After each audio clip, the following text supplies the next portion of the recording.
யார் இந்த வெங்கட் நாராயணன், என்ன பண்ணிக்கிட்டு இருந்தார், யாருன்னு நம்மளும் கேட்டுக்கிட்டு இருக்கோம். இந்த ஜனநாயகன் படத்தை லீக் பண்ணதில் ஏதாச்சும் ஒரு உள்நோக்கம் ஏதாச்சும் இருக்குமா, குளறுபடி இவங்க? ஸோ அதனால் அவருக்கு இந்த போஸ்ட்டை கொடுத்துருக்காங்களா? இப்போது மண்டியை குழம்புறங்க, எனக்கு அப்படி தோணுது. ஒருவேளை இந்த மாதிரி பண்ணியிருப்பாங்களா? ஆக்சுவலி என்னுடைய ஆதங்கம், என்னுடைய கேள்விகள், அது நீங்களும் ஒருத்தருங்க.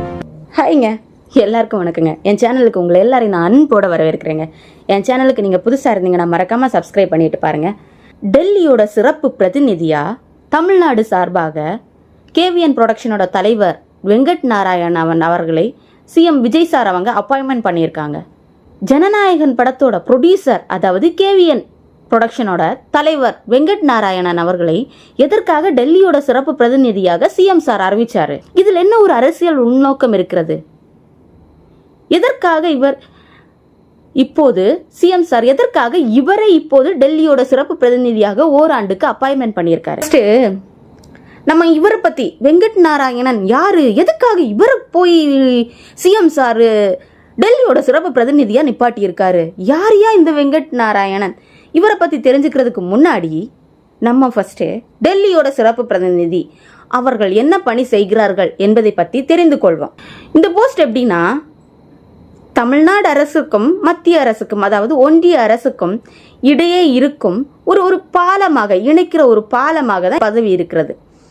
அண்ட் இந்த போஸ்ட்டுக்கு ஒரு அந்தஸ்தும் இருக்கு, கேபினெட் ரேங்க் அந்தஸ்தும் இருக்குது. இந்த போஸ்ட்டுக்கு மத்திய அமைச்சகங்களுடன் தமிழ்நாடு அரசின் சார்பில் ஒரு தொடர்பில் இருக்கிற, இப்போ ஏதாச்சும் நிதி ஒதுக்கீடுகள் நிலுவையில் இருக்கின்றன என்றால் அதை விடுவிக்கிறதுக்காகவும் இவர்களுடைய ஒரு பொறுப்பானது செயல்படுகிறது. இவர்கள் அந்த பணியை அங்கே இருந்து மேற்கொள்கிறார்கள். நாடாளுமன்ற கூட்டத்தொடர் நடக்கிறப்போ தமிழ்நாடு அரசோட எம்பிக்களுக்கு இந்த அரசு தகவல்களை எல்லாம் சேகரித்து கொடுப்பாங்க. யார்? இந்த டெல்லி சிறப்பு பிரதிநிதி என்னெல்லாம் நடந்திருக்கு, என்னெல்லாம் பண்ணியிருக்காங்க அப்படின்னு சொல்கிறத தகவல்களை எல்லாம் சேகரித்து எம்பி கிட்ட கொடுப்பாங்க. அப்போ தானே அவங்க ஸ்பீச் பண்ணுவாங்க. நாடாளுமன்ற கூட்டத்தொடர் நடக்கிறப்போ இந்த பணியையும் அவங்க மேற்கொள்வாங்க. அண்டு மாநிலத்தோட கோரிக்கைகள், நம்மளோட கொள்கைகள், இதையெல்லாம் எடுத்து சொல்வது இந்த சிறப்பு பிரதிநிதியோட ஒரு முக்கியமான பணி.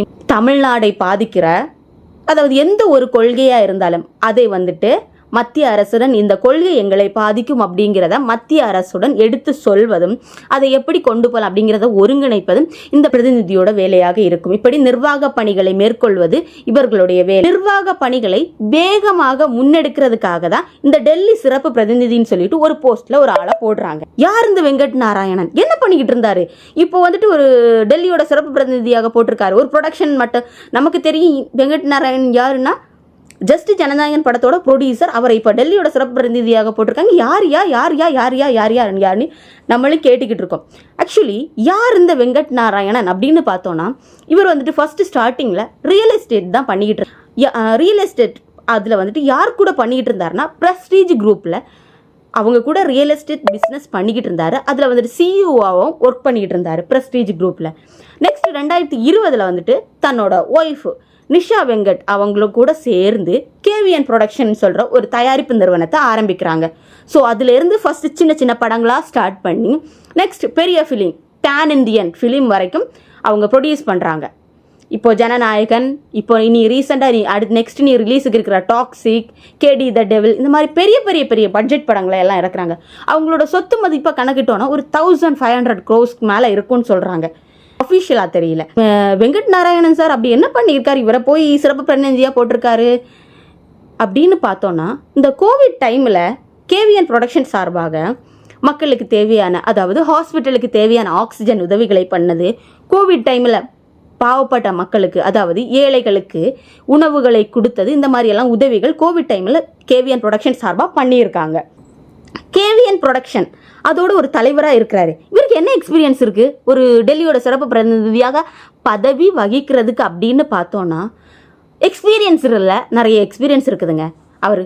ஏன்னா மத்திய நிர்வாக அமைச்சர்களுடன் எல்லாம் இவர் கோஆர்டினேட் பண்ணியிருக்காரு. அண்ட் இவருக்கு பேசி எக்ஸ்பீரியன்ஸ் நிறைய இருக்குது.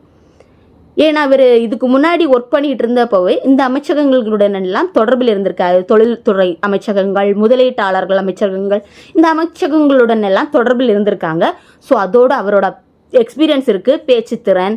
ஸோ தொழில்துறை முதலீட்டாளர்கள் இவர்களுடன் எல்லாம் பணியாற்றிய ஒரு எக்ஸ்பீரியன்ஸ் இருக்கிறதுனால சிஎம் சார் அவங்களுக்கு இந்த போஸ்ட் கொடுத்துருக்காங்க அப்படின்னு அவருக்கு நெருக்கமானவங்க சொல்கிறாங்க. எனக்கு தெரிந்து இவர் இந்த மாதிரி ஒரு எக்ஸ்பீரியன்ஸ் இருக்கிறதுனால தான் சிஎம் சார் இவங்களுக்கு போஸ்ட் கொடுத்துருப்பாங்கன்னு நான் நினைக்கிறேன். அண்டு இந்த போஸ்ட் அவ்வளோ முக்கியமான ஒரு போஸ்ட்டா அப்படின்னு பார்த்தோன்னா, இதை எப்போ கொண்டு வந்தாங்கன்னா 1996 கருணாநிதி அரசு ஆட்சி மேற்கொண்ட போது தான் கொண்டு வந்தாங்க. அப்போது டெல்லியோட சிறப்பு பிரதிநிதியாக ஒருத்தரை போட்டிருந்தாங்க. 1996 2001 வரைக்கும் டெல்லியோட சிறப்பு பிரதிநிதியாக கருணாநிதி அரசு இருந்தப்போ செயல்பட. நெக்ஸ்ட் 2001 to 2006 நம்மளோட ஜெயலலிதா அம்மாவோட அரசு இருந்தப்போ யாருமே அங்கே செயல்படலைங்க. அந்த போஸ்ட் காலியாக தான் இருந்துச்சு.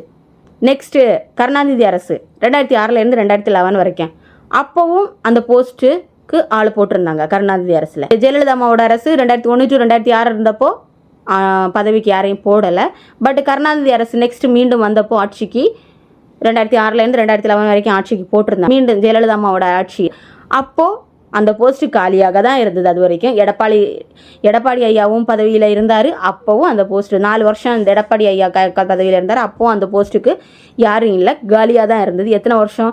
2011 to 2021 வரைக்கும் அந்த போஸ்ட்டு காலியாக தான் இருந்தது. நெக்ஸ்ட்டு ஸ்டாலினோட அரசு வருது 2021 to 26. அப்போது அந்த போஸ்ட்டுக்கு ஒருத்தரை போடுறாங்க. யாருன்னா ஏகேஎஸ் விஜயன், அதாவது திமுகவோட முன்னாள் எம்பி அவர்களை டெல்லியோட சிறப்பு பிரதிநிதியாக ஓராண்டுக்காக இதே மாதிரி அப்பாயின்மெண்ட் பண்ணுறாங்க. இப்போது டெல்லியோட சிறப்பு பிரதிநிதி ஏகேஎஸ் இப்போது CM sir Venkat Narayanan sir அவங்கள டெல்லியோட சிறப்பு பிரதிநிதியாக ஓராண்டுக்கு அப்பாயின்மெண்ட் பண்ணியிருக்க மாதிரி ஸ்டாலினோட அரசு 2021 ஆட்சிக்கு வந்தப்போ ஏகேஎஸ் விஜயன் எம்பி திமுக முன்னாள் எம்பி அவர்களையும் இதே மாதிரி ஓராண்டுக்கு அப்பாயின்மெண்ட் பண்ணாருங்க டெல்லியோட சிறப்பு பிரதிநிதியாக. நெக்ஸ்ட் அதை அப்படியே கண்டினியூ பண்ணார். அந்த போஸ்ட்டை கண்டினியூ பண்ணாங்க. இப்போது அதுதான் இப்போது இங்கேயும் நடக்க போகுதுன்னு நினைக்கிறேன். நம்மளோட சிஎம் சார் விஜய் அரசு இப்போது 2026 வந்துட்டு சிஎம் விஜய் அவங்க பதவி வைத்திருக்காங்க முதலமைச்சராக. இப்போ டெல்லியோட சிறப்பு பிரதிநிதியாக கேவிஎன் ப்ரொடக்ஷனோட ப்ரொடியூசர் வெங்கட் நாராயண் அவர்களை அப்பாயின்மெண்ட் பண்ணியிருக்காங்க ஓராண்டுக்கு. நெக்ஸ்ட் இது அப்படியே கண்டினியூ ஆகும் மேக்ஸிமம். இதுக்கு முன்னாடி அப்படி தான் கண்டினியூ ஆகிருக்கு. ஸோ அப்போ இதுவும் அதே மாதிரி தான் கண்டினியூ ஆகும், அவரோட போஸ்ட் கண்டினியூ ஆகும் அப்படின்னு நான் நினைக்கிறேன். அண்ட் மக்களே, எனக்கு ஒரு சின்ன டவுட்டு. சப்போஸ் இந்த படத்தோட ப்ரொடியூசருக்கு இந்த போஸ்ட்டை கொடுத்துருக்காருன்னா, அவர் தமிழ்நாட்டை சேர்ந்த ஒருத்தர் கிடையாது, கர்நாடகாவை சேர்ந்தவர். ஸோ அவருக்கு எதுக்கு இந்த போஸ்ட்டை கொடுத்துருக்காரு? ஜஸ்ட் அவரோட எக்ஸ்பீரியன்ஸ்க்காக இந்த போஸ்ட்டை கொடுத்தாரா, இல்லை விஜய் சார் கூட நெருக்கமாக இருந்ததுனால அவர் இந்த போஸ்ட்டை கொடுத்தாரா அப்படிங்கிறது ஒரே கன்ஃபியூஷனாக இருக்குதுங்க மக்களே. பாயிண்ட் ஆஃப் வியூவில் நான் பார்க்குறப்போ, ஒருவேளை இந்த ஜனநாயகன் படத்தை லீக் பண்ணதில் ஏதாச்சும் ஒரு உள்நோக்கம் ஏதாச்சும் இருக்குமா? குளறுபடி இவங்களே ரிலீஸ் பண்ணிக்கிட்டு இந்த மாதிரி பெருசாக ஏதாச்சும் போட்டிருப்பாங்க. ஸோ அதனால் அவருக்கு இந்த போஸ்ட்டை கொடுத்துருக்காங்களா? இப்போது மண்டியை குழம்புறேங்க. எனக்கு அப்படி தோணுது. ஒருவேளை இந்த மாதிரி பண்ணியிருப்பாங்களா? ஆக்சுவலி ஒருவேளை இந்த படத்தை ரிலீஸ் பண்ணது ஏதோ இல்லீகலாக இவங்களே இந்த படத்தை ரிலீஸ் பண்ணிக்கிட்டு ஆப்போசிட் பார்ட்டியை ரிலீஸ் பண்ணி, ஸோ எனக்கு அப்படியெல்லாம் தோணுதுங்க. அண்ட் மக்களே, நீங்கள் இதை பற்றி என்ன நினைக்கிறீங்க? இப்போ டெல்லியோட சிறப்பு பிரதிநிதியாக வெங்கட் நாராயணன் அவர்களை போட்டிருக்காங்க. So okay, CM Vijay sir எடுக்கிற ஸ்டெப்ஸும் எல்லாம் ஓகே, கரெக்டாக தான் எடுக்கிறாரு, கரெக்டாக தான் பண்ணிக்கிட்டு இருக்காரு இது வரைக்கும். பட் இதில் ஏதாச்சும் உள்நோக்கம் இருக்குன்னு நீங்கள் பார்க்குறீங்களா? சப்போஸ் இப்போ கர்நாடகா கூட ஒரு மேகதாது அணை பிரச்சனை இருக்கிறதுனால கர்நாடகாவை சேர்ந்த ஒருத்தரை டெல்லியோட சிறப்பு பிரதிநிதியாக இப்போது சார் அப்பாயின்மெண்ட் பண்ணியிருக்காருன்னா, ஒருவேளை அந்த மேகதாது அணைக்காக அவர் அப்பாயின்மெண்ட் பண்ணியிருக்காரா அப்படியும் பார்க்கலாம்ல. ஆமாம், அந்த அணையோட பிரச்சனைக்காகவும் அதையும் சால்வ் பண்ணுறதுக்காகவும் இவரை போட்டிருக்கலாமா? ஒரே கன்ஃபியூஷனாக இருக்கும் மக்களே. நீங்கள் இதை பற்றி என்ன நினைக்கிறீங்கன்னு மறக்காமல் கீழே கமெண்டில் சொல்லிட்டு போங்க. அண்ட் மக்களே, என்னோட சேனல் உங்களுக்கு பிடித்திருந்தா மறக்காமல் லைக் அண்ட் சப்ஸ்கிரைப் செய்ய மறவாதீர்கள். பாய். ப்ளீஸ்ப்பா சப்ஸ்கிரைப் பண்ணிவிட்டு போங்கப்பா. பாய் பாய்.